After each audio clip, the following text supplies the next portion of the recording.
Uma rodovia no meio da madrugada, chuva intensa, sabe? Aquela visibilidade quase nula. Uhum, o pior cenário possível. Exato. E aí o silêncio é quebrado por aquele som metálico e ensurdecedor de um caminhão mecânico saindo da pista e tombando no acostamento. Nossa, e nas horas seguintes o que a gente vê é um cenário de pura desordem. Totalmente.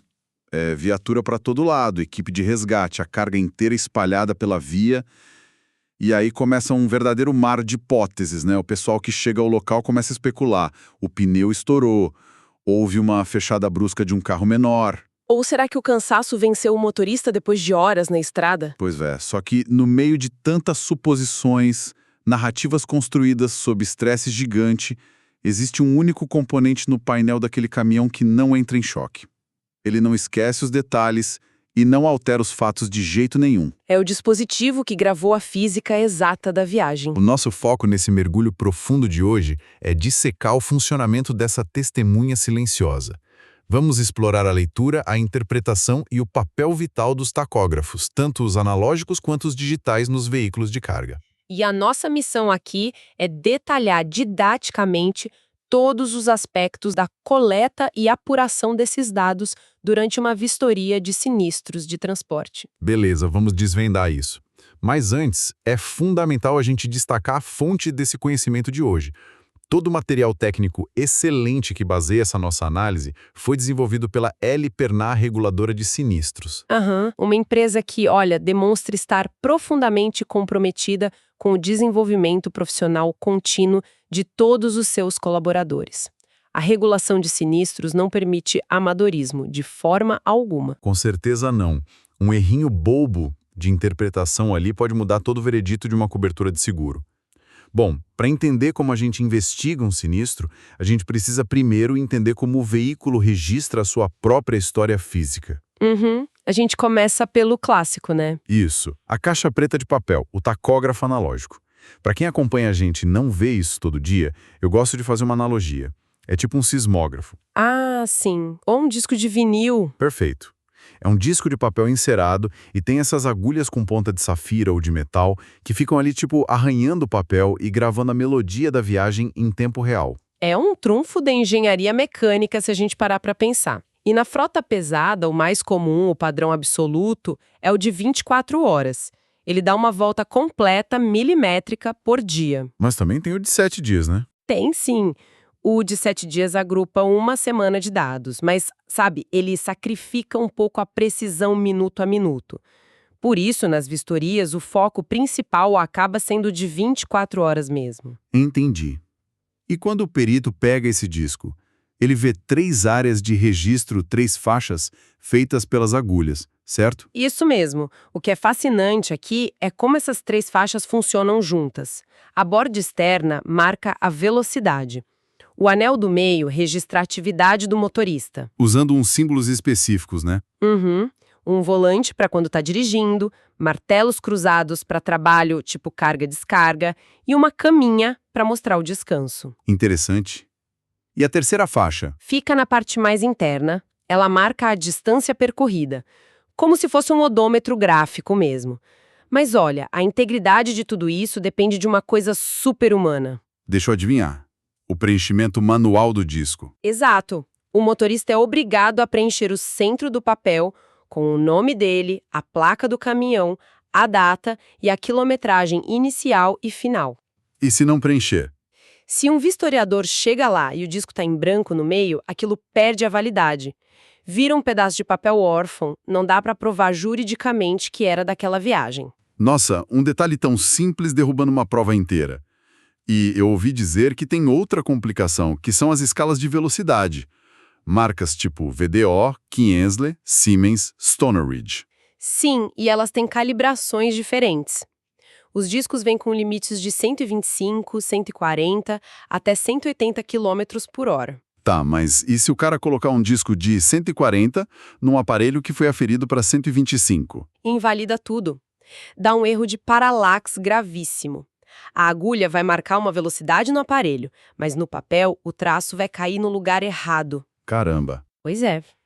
Isso não só compromete a investigação do sinistro, como uma infração de trânsito.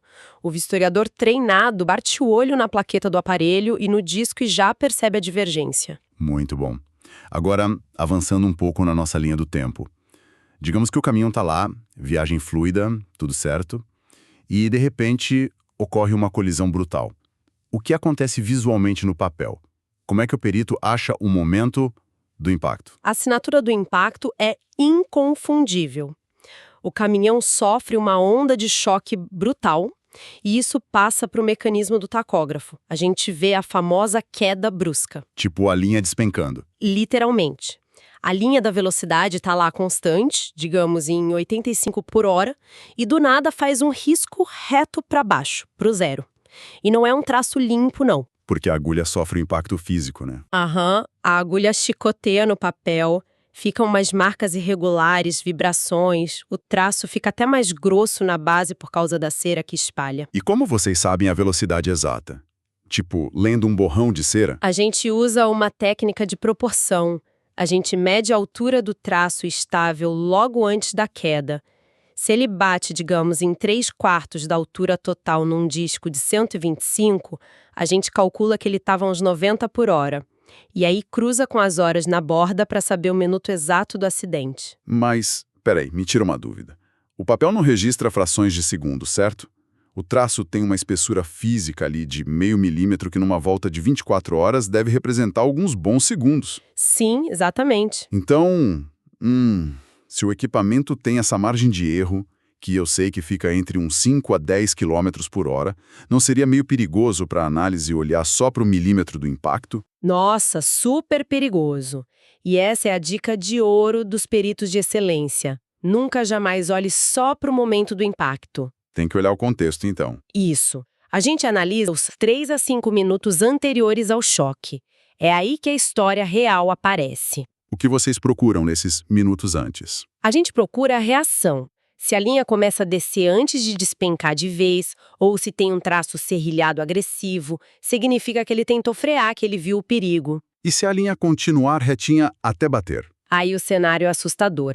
Significa perda de controle total, ausência de reação, ele pode ter dormido, passado mal, ou estava no celular, o caminhão simplesmente não freou. Caramba, pesado. Bom, aqui é que a coisa fica realmente interessante. Porque exatamente por causa dessas limitações de precisão, dessa fragilidade do papel de cera, a tecnologia evoluiu, né? O setor migrou para o digital. A caixa preta deixou de arranhar papel. Isso, passou a gravar numa memória eletrônica. E aí ele consegue gravar intervalos de segundos, reconstrói perfeitamente uma aceleração. Tudo fica no cartão do motorista e na memória de massa. E dá para imprimir aquela fita térmica que parece um cupom fiscal gigante, super detalhada. Só que tem um porém, né? Toda vez que a tecnologia evolui, as tentativas de burlar o sistema evoluem junto. É um jogo eterno de gato e rato. Com certeza. Na época do analógico, as fraudes eram até grosseiras. O pessoal colocava a ponta de agulha perto da área de velocidade. Para a agulha do tacógrafo bater ali e não marcar o excesso. Isso mesmo. Ou rasuravam com caneta, ou tiravam o disco no meio da viagem, rodavam soltos e colocavam de novo. Só que aí o traço ficava todo desalinhado. Mas e no digital? Porque para hackear um sistema digital, o cara teria que ser um programador avançado, não? Que nada! Eles vão na parte física do sistema. A fraude mais comum é o uso de um ímã forte. Um ímã? Como assim? Eles grudam um ímã de neodímio lá no sensor de movimento da caixa de câmbio. Esse ímã paralisa o sensor. Então o caminhão pode estar descendo uma serra a 100 por hora... E o sensor manda um sinal dizendo que a velocidade é 0. O tacógrafo acha que o caminhão de 40 toneladas está paradinho no estacionamento. Nossa, o cara engana um computador sofisticado com um ímã. Mas peraí, como os investigadores não são enganados por um truque tão simples? Isso levanta uma questão importante, sabe? Nenhuma peça de tecnologia no caminhão moderno trabalha sozinha. A engenharia tem redundância. Ah, os outros módulos do caminhão denunciam. Exatamente. O tacógrafo digital fala com o freio ABS com o módulo do motor. Aí o ABS diz, olha, as rodas estão girando. E o motor diz, estou injetando diesel e a rotação está alta. E o tacógrafo com ímã está dizendo que a velocidade é 0. A conta não fecha. A conta não fecha. Na mesma hora, o cérebro eletrônico gera um evento de falha, um erro de sensor. E a fita térmica imprime o minuto exato em que a fraude começou. Genial. E eu sei que tem também as famosas quedas de energia, né? Os power interruptions. O motorista puxa um fusível de propósito. Ele corta energia para tentar apagar o registro num trecho que ele quer correr. Mas o sistema tem bateria interna e anota a pane intencional na fita. E os cartões de identificação? Nossa, tem muita fraude de troca de cartão. O motorista estoura o tempo de direção, tira o cartão dele e coloca o cartão de um colega que nem tá no caminhão. O famoso motorista fantasma. Isso. Mas na auditoria, a gente vê que o padrão de direção é idêntico e que a troca de cartão levou 2 segundos com o caminhão rodando, o que é impossível. A mentira cai por terra. Então, o que tudo isso significa para uma vistoria na vida real? Significa que analisar um dado só é um erro fatal. A apuração tem que cruzar várias fontes de dados, montar um quebra-cabeça. Exato, e tem regras claras para essa coleta. Se for analógico, a equipe tem que recolher os 7 discos anteriores na cabine. Para ver o que fio de comportamento dele ao longo da semana, né? Se for digital, tem que fazer o download completo dos últimos 90 dias do tacógrafo, além da fita impressa do dia. E aí entra a arte do cruzamento rigoroso de dados. Vocês comparam o tacógrafo com o quê? Com tudo. Com rastreamento GPS para ver a distância e a velocidade média, com a telemetria do caminhão, com os registros de passagem de pedágio. E notas fiscais também. Com certeza. A nota fiscal diz a hora que ele saiu da base e o local. E o boletim de ocorrência tem o depoimento dele. A gente cruza tudo. Vamos dar um exemplo para quem está acompanhando a gente visualizar bem. A nota fiscal diz que o cara saiu de São Paulo às 8 da manhã para ir para o Mato Grosso. Aí o acidente acontece às 10 da noite, a mais de 1.000 quilômetros de distância. A matemática logística não perdoa. Para cobrir 1.000 quilômetros em 14 horas, ele tem que ter voado na pista. Mas aí você pega o disco analógico ou a fita digital e está marcando lá uma velocidade tranquilinha de 70 por hora, com várias horas de descanso. A equação entra em colapso. O espaço não se dobra. Se ele estivesse a 70 por hora, estaria a 400 quilômetros do local do acidente. A física simplesmente desmente o papel. Se conectarmos isso com um cenário maior, a gente vê que a regulação de sinistros é uma ciência de consistência pura. Quando o perito pega o extrato do pedágio e vê que o caminhão passou por um pórtico no horário em que o tacógrafo dizia que ele estava dormindo, acabou a história. Está comprovada a tentativa de ocultação. E aquele relato do motorista no BO dizendo eu estava devagar, foi falha mecânica, é desmontado na hora. Por isso é tão crucial fazer essa apuração logo após o evento. Fundamental. O calor apaga a fita térmica, a chuva corrompe componentes, os discos somem no meio das ferragens, a vistoria tem que ser rápida e técnica. Incrível. Bom, recapitulando rapidamente a nossa jornada de hoje. A gente saiu dos arranhões delicados da agulha no papel encerado, passamos pelas memórias digitais gravando frações de segundo, pelas fraudes de ímãs e furos. E entendemos que cruzar os dados é o que blinda totalmente a investigação de um sinistro milionário. Exatamente. E é obrigatório a gente relembrar aqui que essa riqueza de informações que a gente dissecou foi estruturada pela Perna Reguladora de Sinistros. Como a gente mencionou, é uma empresa extremamente focada no crescimento e desenvolvimento técnico de todo o time deles. E dá para ver o resultado na qualidade do material, né? É um conhecimento indispensável. Total. E olha, sugerimos fortemente que, para aprimorar ainda mais esses conhecimentos em regulação, logística e sinistros, vocês escutem 3 produções essenciais. Anotem aí. Primeiro, a arte da entrega. Maravilhoso. Segundo, o quem gerencia a crise do sinistro. E o terceiro, super importante para a parte jurídica, o Lei 15.040, a nova lei do seguro.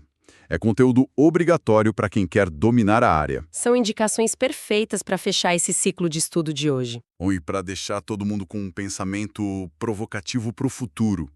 A gente passou esse tempo todo falando sobre o esforço de peritos em ler discos de papel e relatórios após a batida, certo? O foco de reconstruir o passado. Descobriu que deu errado. Mas com o avanço da inteligência artificial, lendo instantaneamente esses dados de telemetria em nuvem... Nossa, em tempo real! Isso. Será que o papel do regulador de sinistros no futuro vai deixar de ser o de reconstruir o passado para se tornar o de prever e evitar o acidente antes mesmo que a agulha caia para o zero? É uma mudança de paradigma enorme. Intervir antes do colapso. Fica uma reflexão excelente para a gente absorver. Fica o pensamento no ar. Muito obrigado por essa conversa excelente de hoje. Até a próxima análise aprofundada.